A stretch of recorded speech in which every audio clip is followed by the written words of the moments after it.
सभी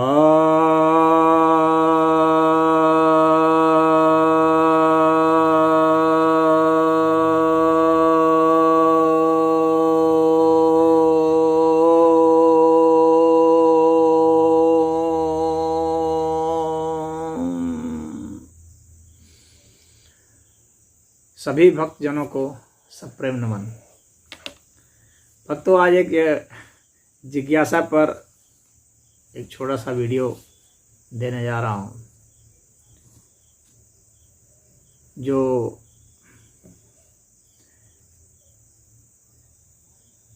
आलोचक होते हैं और जो रैशनलिस्ट हैं, अपने को कहते हैं रैशनलिस्ट, और जो अपने को एथिस्ट कहते हैं यानी नास्तिक, जो अपने को वैज्ञानिक कहते हैं, तो ऐसे लोगों की एक जिज्ञासा है।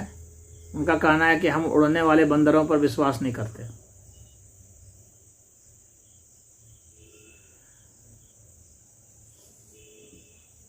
ठीक वैसे ही जैसे हम उड़ने वाले गधी पर विश्वास नहीं करते। तो यहाँ पर उड़ने वाले गधी से मेरा उनका मतलब था, मेरा नहीं, उनका मतलब था कि जिस मोहम्मद साहब के विषय में है कि वे भाई गधी के ऊपर चढ़ करके कहीं गए थे, स्वर्ग गए थे और उड़ने वाले बंदर वे हनुमान जी को कहा है कि उड़ने वाले बंदरों पर भी हम विश्वास नहीं करते।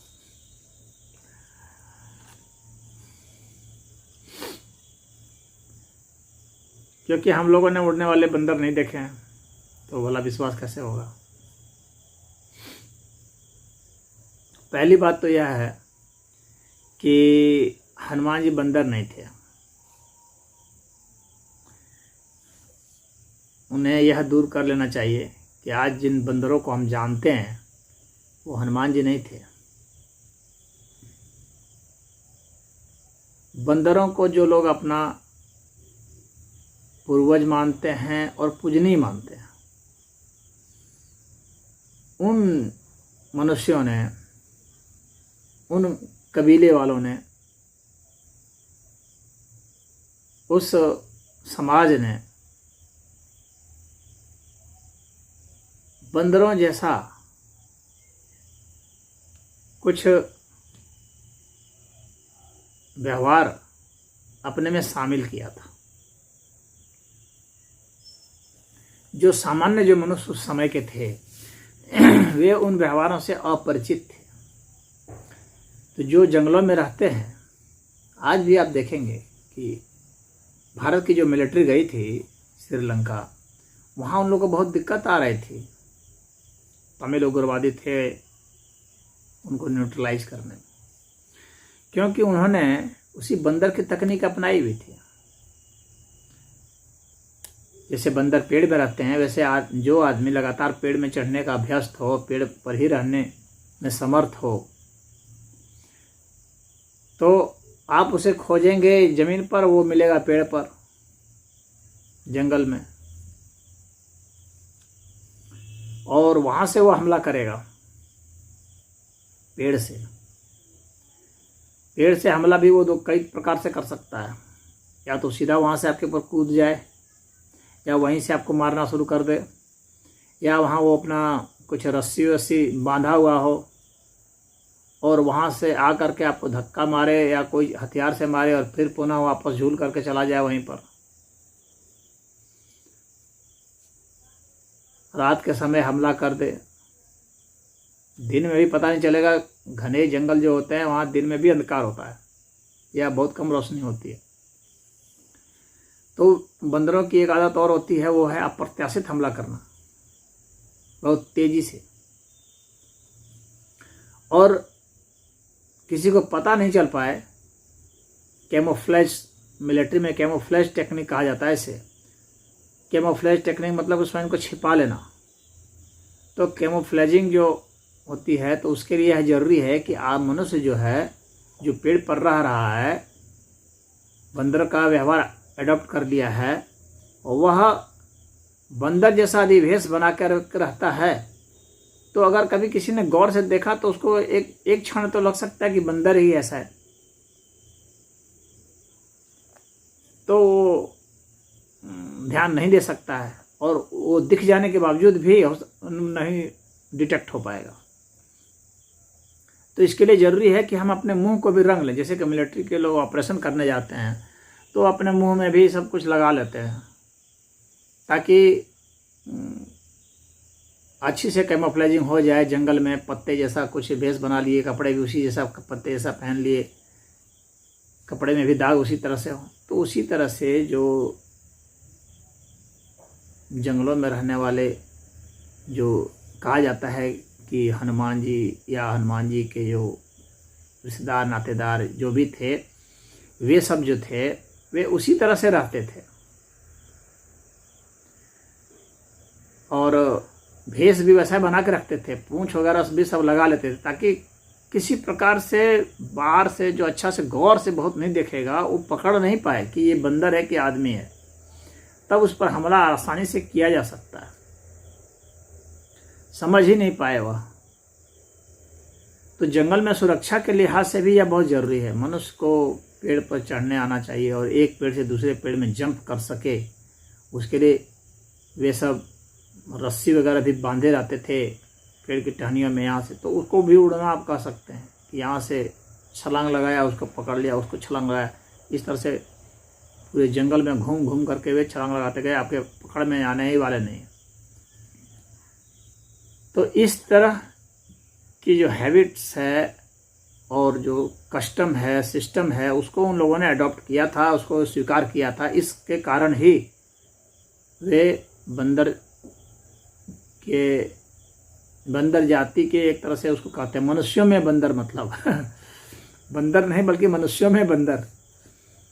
तो ऐसा उनको कहा जाता था। लेकिन वे ऐसे बंदर नहीं थे क्योंकि वे संस्कृत भी बोलते थे। बंदर वाला संस्कृत बोलता है, इतने विद्वान थे, वेद शास्त्र के पारंगत थे, इतने बलवान थे। उन लोगों की शादी सामान्य मनुष्यों में होती थी। उन लोगों ने भी अपने लड़कियों की शादी सामान्य मनुष्यों से की। जैसे जामवंत जो है ऋक्ष का भेष बना के रहते थे, तो उनकी लड़की से, जामवंती से, भगवान कृष्ण की शादी हुई थी। तो बंदर की शादी थोड़ी मनुष्य से होती है। तो ऐसा वो इस तरह के बंदर नहीं थे। बंदर संभाषण थोड़ी करता है, जाकर रावण से संभाषण कर रहा है और से संभाषण कर रहा है, पूरे राजनीति और कूटनीति और क्या करना चाहिए क्या नहीं करना चाहिए का उपदेश भी दे रहा है और राम राम का भजन कर रहा है। और हनुमान ने तो एक रामायण भी लिखी है, हनुमत रामायण कह करके। तो ग्रंथकार भी थे, पंडित विद्वान थे, तो आप उसे बंदर नहीं समझे। और जो उड़ने वाली बात है जहाँ तक, तो जब तितली उड़ सकती है, जब कोई पक्षी उड़ सकता है, तो कोई भी उड़ सकता है। ऐसी बात नहीं है कि वह नहीं उड़ सकते, उड़ते ही थे, या तो गारंटी से तो नहीं कहा जा सकता है, लेकिन नहीं उड़ते थे यह भी गारंटी से नहीं कहा जा सकता है। क्या पता कोई उनके पास तकनीक रही हो जिससे वे उड़ पाते हों। आजकल के कुछ वैज्ञानिकों ने यह भी दिखलाया है, स्वयं ही उड़ करके दिखलाया है। एक मनुष्य अकेला ही कैसे उड़ सकता है, इस बात को दिखाया है। स्वयं प्रोपेलर बांध करके, हो सकता है वैसे उनके पास तकनीक हो कि अपने में ही प्रोपेलर बांध करके उड़ सकते हों। तो उसको ही लोग कहते हैं भाई ये उड़ने जानता है। हो सकता है ऐसे मशीन हो उनके देह में लगाए हुए हों जिसको स्टार्ट करके वे उड़ सकते हों, यह भी हो सकता है। अपने भीतर भी वे कुछ ऐसा हो सकता है, बदलाव कर सकते हो जिसके कारण उनमें ज़्यादा लंबी दूरी तक छलांग लगाने की क्षमता हो, जिसको उड़ने के अर्थ में लोग समझते हो।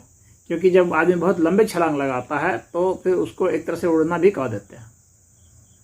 जैसे हम लोग मिल्खा सिंह जो इतना तेज दौड़ते थे तो कह देते हैं उड़ता हुआ सिख। तो वो ऐसा थोड़ी थे कि वे उड़ते थे, लेकिन एक विशेषण दिया जाता है उसको एक अलग करने के लिए, क्योंकि उसने कुछ विशेष क्षमता हासिल की है।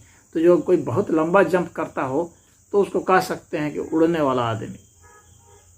तो यह एक विशेषण है, न कि ये काव्यात्मक है, न कि तथ्यात्मक। और जंप भी अगर देखा जाए तो एक तरह से उड़ना है, जंप भी एक तरह से उड़ना ही है। अब किसी का बहुत लंबा जंप हो, भाई छोटे स्तर पर उड़ना है तो आप चलिए इसको जंप ही मान लेते हैं। तो कोई लंबा जंप अगर कर रहा है तो उसे काव्य की शैली में कहा जाता है।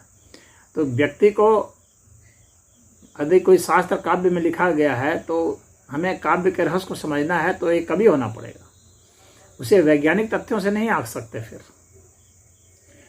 कवि की भाषा और कवि क्या संदेश देना चाहता है उसके आधार पर कह सकते हैं।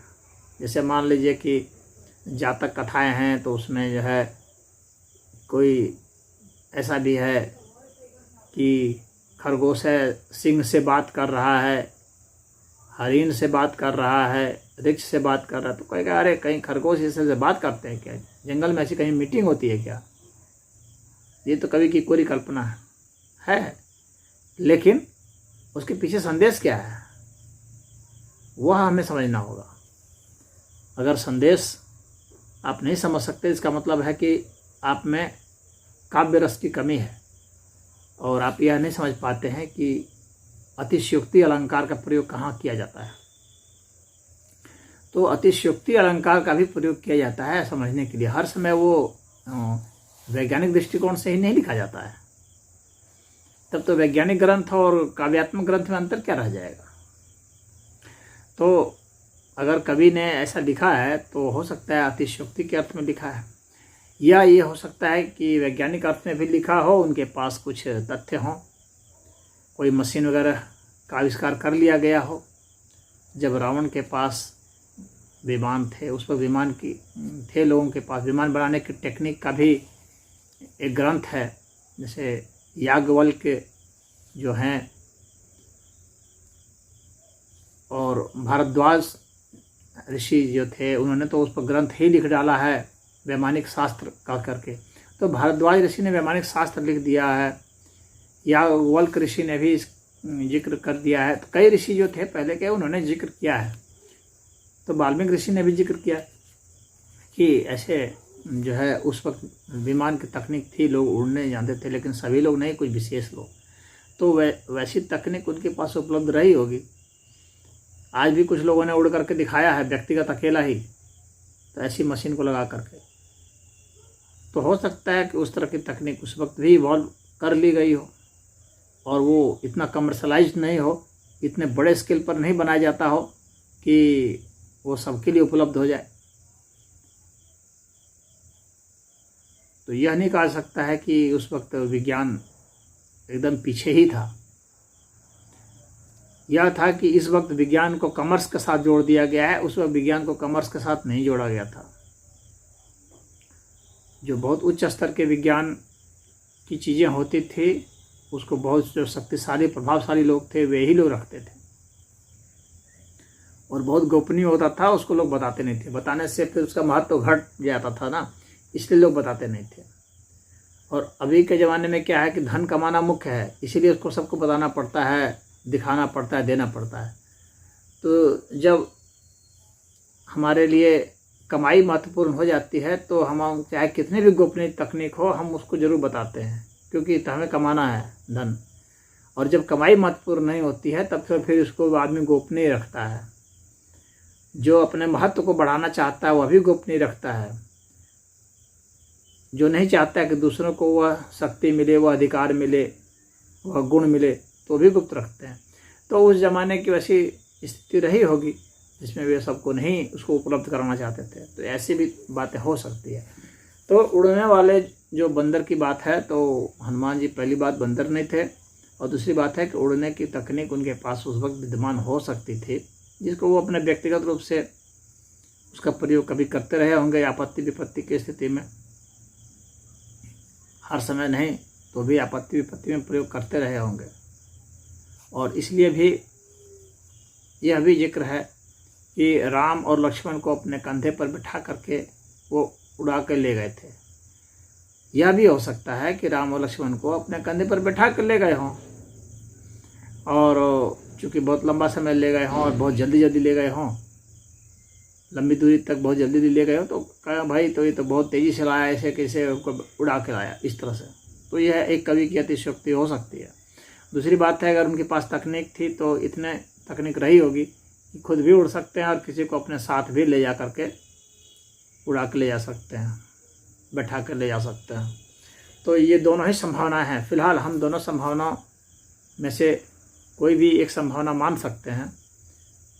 हम बिल्कुल खारिज नहीं कर सकते कि ऐसा नहीं ही रहा होगा, यह हम पक्के अर्थ में नहीं कह सकते, क्योंकि उस वक्त न हम थे और न ही अभी के जो आलोचक हैं वे थे। परंतु जो हम लॉजिक से देखते हैं, समझते हैं, और आज के विज्ञान के विकास के हिसाब से भी समझते हैं, देखते हैं, तो उसकी संभाव्यता बिल्कुल ही बनती है। उसकी संभाव्यता बिल्कुल 0% नहीं कही जा सकती है। तो संभाव्यता के नियम के अनुसार भी हम यह मानने के लिए तैयार हैं। कोई कारण नहीं है कि हम यह कहें कि वो नहीं ही थे। तो अगर हम मानते हैं कि वे थे, तो फिर हमारे पास यह एक आदर्श स्थिति बनती है। अगर हम खारिज कर देंगे तब हम उसको एक झूठी कपोल बात मान लेते हैं। लेकिन अगर हम खारिज नहीं करते हैं तो हमारे पास दो संभावनाएं फिर आ जाती है। एक संभावना तो ये आती है कि उनको मान करके उसी अर्थ में जो है हम उसको पूजने लग जाएं, और दूसरी संभावना यह आती है कि जब हम मान लेते हैं कि वो ऐसी स्थिति में थे, तो अब हम उस पर शोध करें और यह कोशिश करें कि क्या हम लोग भी वैसी तकनीक डेवलप कर सकते हैं जिससे कि हम वैसी स्थिति को प्राप्त हो सकते हैं। तो यह हमारे लिए फिर एक रिसर्च का विषय बनेगा और हमें विज्ञान की ओर अग्रसर करेगा। तो कोई भी चीज़ जो असंभव प्रतीत होती है, उसको जो सकारात्मक बुद्धि के लोग हैं उसको असंभव नहीं माने, बल्कि उसको संभव माने। जहाँ तक रैशनल बुद्धि जाती है वहाँ तक, तब तक जब तक कि संभाव्यता बिल्कुल 0 नहीं हो जाए तब तक उसको झूठ नहीं कहा जाए, संभाव्यता रहने दिया जाए। हाँ, यह कहा दिया जाए कभी ये संशयात्मक है, ये कहा जा सकता है, लेकिन उसके पीछे हम कोशिश करें सदैव कि हम ऐसी स्थिति को प्राप्त हो सकते हैं। इसके लिए हमें रिसर्च और हमें विज्ञान में होना चाहिए। हमें एक मॉडल तो दिया गया कि क्या हम एक आदमी को उस तरह से कर सकते हैं कि हर आदमी जो है उड़ सकता है। व्यक्तिगत हवाई जहाज पर तो उड़ ही रहे हैं आजकल, तो व्यक्तिगत भी क्या उड़ा जा सकता है, और इसको भी वैज्ञानिकों ने संभव करके दिखाया है। तो आखिर उस मॉडल पर हम लोग काम करेंगे, एक आदर्श स्थिति रखेंगे, तभी तो ऐसा संभव हो पाएगा। तो यही यहाँ पर मैं कहना चाहता हूँ कि हर स्थिति में वो बेनिफिशियल ही रहेगा मानना कि वैसा उड़ा जा सकता था और वे उड़ते थे। अब इतनी जिनमें क्षमता होगी या ऐसा जिसके पास तकनीक होगा, उसको एक विशेष आदमी मानने में क्या हर्ज है। उसे आप वैज्ञानिक मान लें या उस ज़माने के हिसाब से जो भी कुछ ऐसा श्रेष्ठ कार्य करते थे और जिनके पास श्रेष्ठ चरित्र होता था, जो गरीबों के लिए और जो भी मतलब कहीं भी अन्याय हो रहा है वहाँ पर उनके लिए जो लड़ते रहे, उनके लिए अपना जीवन समर्पित करते रहे हैं। तो ऐसे निष्काम भाव से कर्म करने वाले को उस वक्त मुनि, ऋषि, पंडित, ज्ञानी और भगवान भी कहते थे, क्योंकि वे निष्काम भाव से कर्म ही कर रहे हैं और स्वयं आनंदित हैं, किसी से कुछ बहुत नहीं ले दे रहे हैं। तो हनुमान जी उसी में से थे, तो उस अर्थ में भी वे भगवान वो होते हैं। तो इस विषय पर मैं इतना कहना चाहता हूँ। और आप, ऐसा नहीं है कि मैं यह चाह रहा हूँ कि आप सहमत ही हो जाएं बात से, परंतु यह अवश्य है कि इस विषय पर हम लोग एक सकारात्मक सोच तो अवश्य ही रख सकते हैं। इसमें इतना ही। ओम हरि।